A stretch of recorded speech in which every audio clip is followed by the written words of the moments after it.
terima kasih ya Tuhan.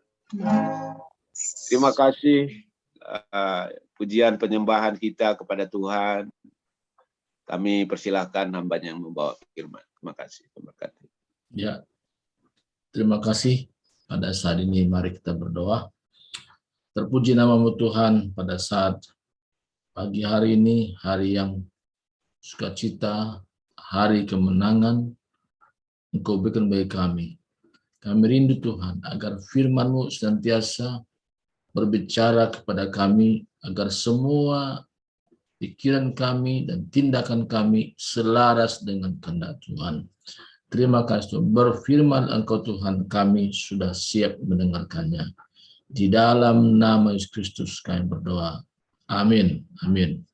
Saudara Tuhan, sesuai dengan nyanyian tadi, bagaimana kerinduan seorang penyembah untuk senantiasa melekat dengan Tuhan dan merindukan mujizat terjadi sampai hari ini, bukan peristiwa lama, tapi sampai hari ini berlaku.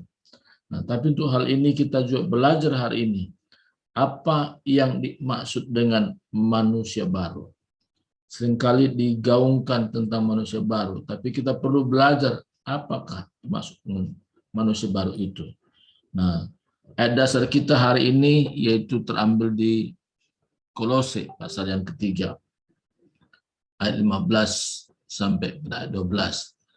Nah, hal yang pertama manusia baru itu saya bacakan dalam Kolose pasal 3 ayat 5 sampai 7.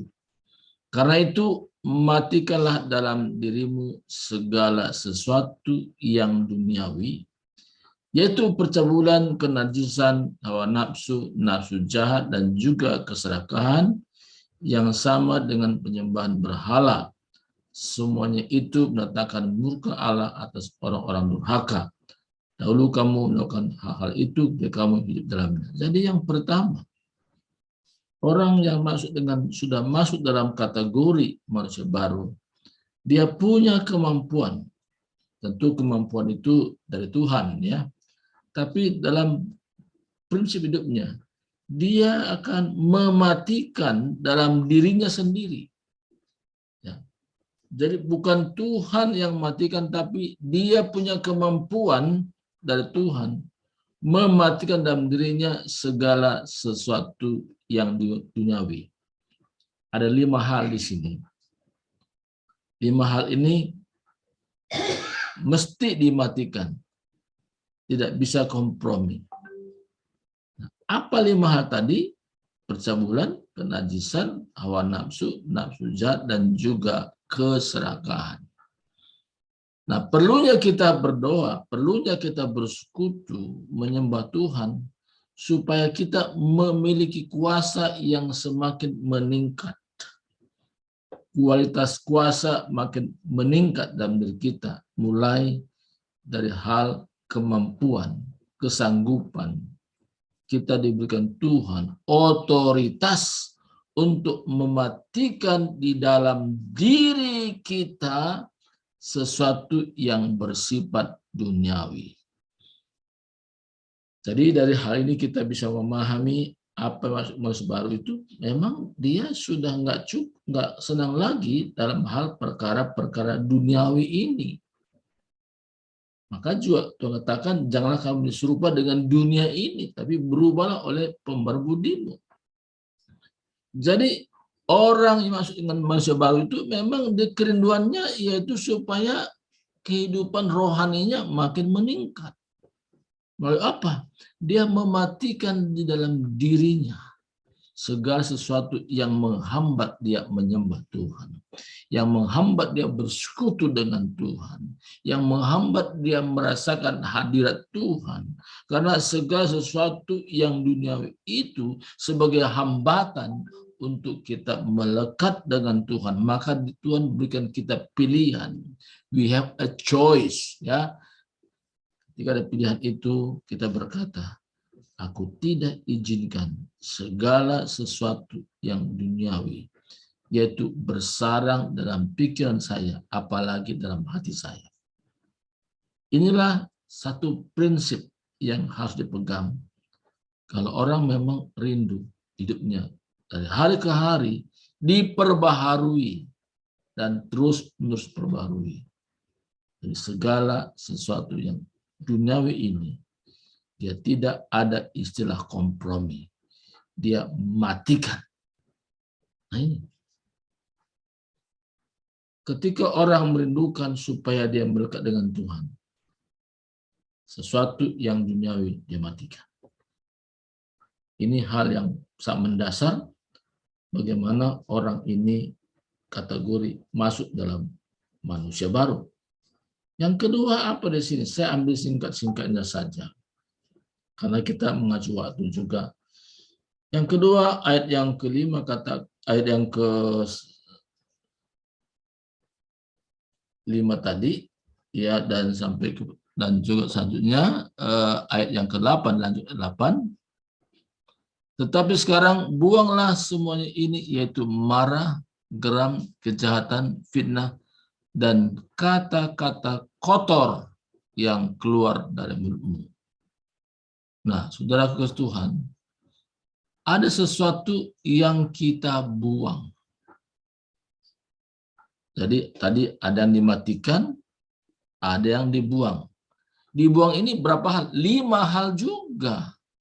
Jadi yang dimatikan 5 hal, yang dibuang juga 5 hal. Apa 5 hal tadi? Di sini marah, geram, kejahatan, fitnah, dan kata-kata kotor. Kalau kita merindukan kita hidup dalam manusia baru dan terus-menerus perbaharui, kita rela membuang 5 hal ini. Ketika 5 hal ini dibuang, saya sangat optimis bahwa kita memiliki kehidupan yang bahagia. Yang membuat tidak bahagia ketika yang patut dibuang tapi disimpan. Yang patut disimpan tapi dibuang. Nah, ini yang kadang-kadang menjadi masalah dalam hidup. Tuhan katakan, simpanlah dalam hatimu segala perkataanku. Simpanlah firman Tuhan dan renungkanlah siang dan malam. Tapi ingat renungkan. Nah ini kadang-kadang masa manusia hidup. Tapi kita yang hadir hari ini, Tuhan menasihati kita agar kita mematikan yang patut dimatikan dan dibuang yang patut dibuang. 5 hal tadi. Ketiga 5 hal ini yaitu marah, geram, kejahatan, fitnah, dan kata-kata kotor kita buang. Kita bisa berkata, sungguh indah bersamamu Tuhan. Keindahan bersama Tuhan bukan masalah harta duniawi. Keindahan bersama Tuhan bukan karena apa yang kita miliki secara fisik. Tapi keindahan bersama Tuhan ketika kita membuang bagian-bagian yang ada dalam diri kita. Kita buang. Kita rasa ini adalah barang rongsokan, tidak perlu disimpan lagi. Dulu mungkin sebelum kita dalam Kristus, itu bisa ada itu. Tapi sesudah dalam Kristus, katakan siapa yang ada dalam Kristus, ia adalah ciptaan baru, yang lama berlalu. Nah tadi, yang patut dimatikan, dimatikan, yang patut dibuang, dibuang. Yang lama berlalu, sesungguhnya yang baru sudah datang. Kita memiliki yang baru. Tapi mungkin nggak terjadi ada orang yang mengaku, ini mengaku ya, bahwa dia sudah hidup dalam manusia baru. Tapi dia belum mematikan bagian yang patut dimatikan, dia belum membuang bagian yang patut dibuang. Karena pengakuan itu boleh saja dia katakan, oh saya sudah hidup dalam manusia baru. Tapi secara kenyataan kita bisa deteksi seseorang itu. Apakah dia sudah mematikan yang patut dimatikan? Apakah sudah membuang yang patut dibuang? Nah ini kita bisa tahu ketika kita bergaul dengan orang itu. Kita bisa tahu ketika kita punya pengalaman bersama orang itu. Dari bahasanya kita bisa memahami. Bahasa apa yang keluar ketika ada hal susah? Kata-kata apa yang keluar ketika dapat tekanan? Tekanan itu berupa goncangan dalam hidup, persoalan dalam hidup. Apa yang muncul dari mulut, karena apa yang keluar dari mulut itu yang dalam hati. Maka yang patut dibuang harus dibuang. Dan kita tidak bisa kompromi dalam hal itu kalau kita memang rindu hidup dalam manusia baru dan terus-menerus diperbaharui. Nah, ini salah satu alat deteksi untuk hidup saya sendiri. Bagian-bagian mana yang belum dibuang. Maka kalau saya ketika nggak suka sama orang, saya introspeksi. Kenapa saya nggak suka pada orang itu? Apa akar penyebabnya? Semua tentu ada. Jadi saya mulai introspeksi dan saya izinkan Roh Kudus memperbaharui, berbicara, menyelidiki dalam hati saya. Bagian-bagian mana yang perlu dibuang. Karena itu bukan hal yang menyenangkan kalau disimpan. Tentu membuat susah juga. Karena kalau ini nggak dibuang, hati kita ingin mengasihi orang, tapi nggak bisa mengasihi karena ini hambatan. Ini nggak bisa sejalan dengan kasih. Jadi mesti dibuang.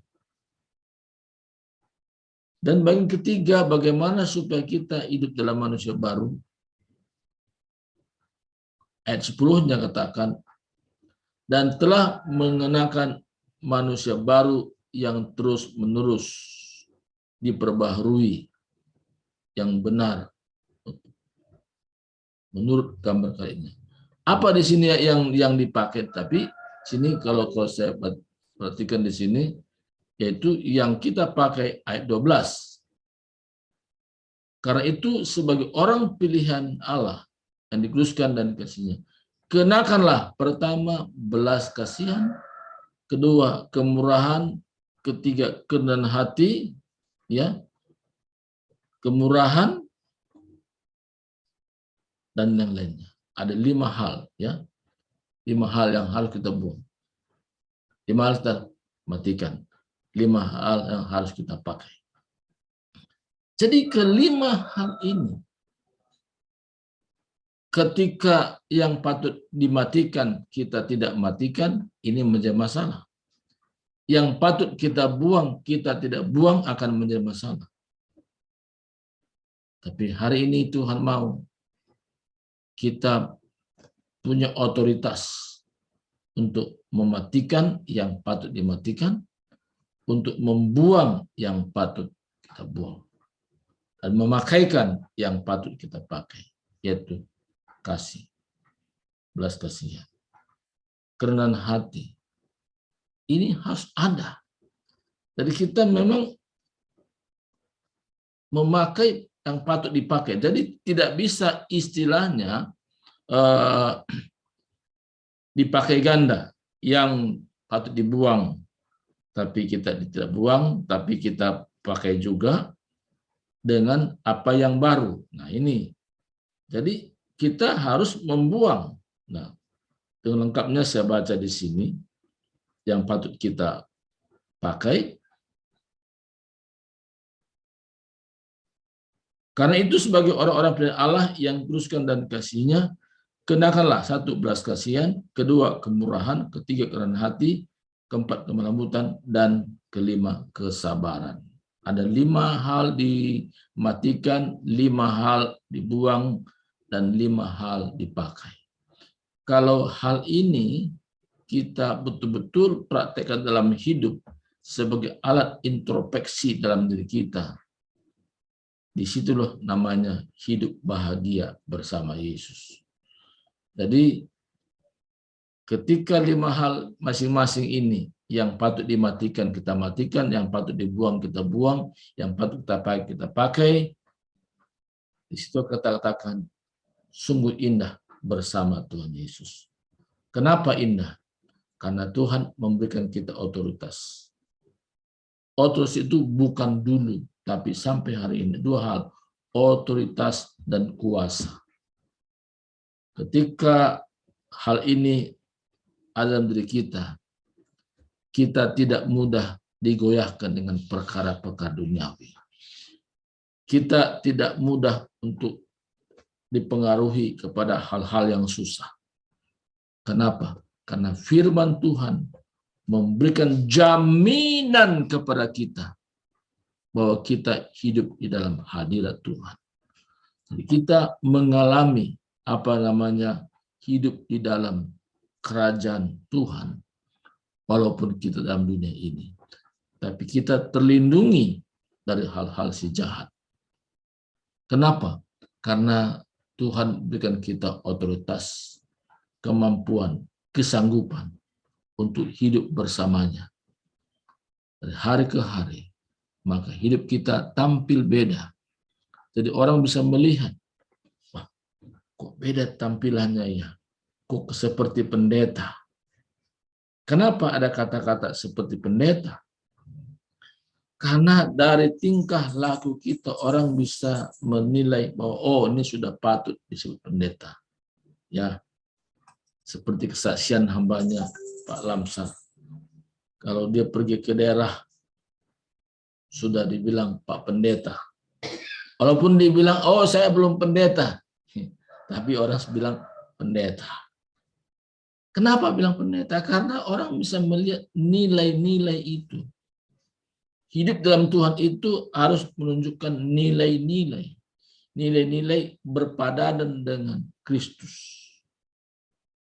Ketika nilai-nilai muncul, maka saya percaya hidup kita menjadi saksi, hidup kita menjadi berkat.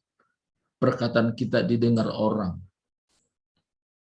Kenapa orang dengar? Karena orang bisa lihat nilai-nilai yang baik dari Tuhan. Ada satu yang kita ceritakan, bagaimana dulu, bagaimana proses, bagaimana sekarang. Kehidupan kita tampil beda. Inilah firman Tuhan hari ini. Saya tidak panjangkan, mari kita berdoa dulu. Bapa dalam surga, hamba-Mu terbatas menjelaskan firman-Mu. Tapi satu hal yang kami pahami, dalam diri kami ada yang patut kami matikan, ada yang patut kami buang, yang patut kami pakai. Sehingga hidup kami Tuhan, dari hari ke hari, semakin berkenan di hadapan Tuhan. Karena kami tahu, kami sebagai duta-duta Kristus, mencerminkan pribadi Kristus. Kami bagikan surat terbuka dan dibaca oleh semua orang. Terima kasih Tuhan. Terpuji nama-Mu, biar Roh Kudus menjelaskan kepada kami masing-masing. Sehingga kami memahami lebih terperinci lagi maksud dan kehendak Tuhan atas hidup kami. Di dalam nama Kristus kami sudah berdoa dan bersyukur. Haleluya. Amin. Silakan kembali kepada Ibu Tiar.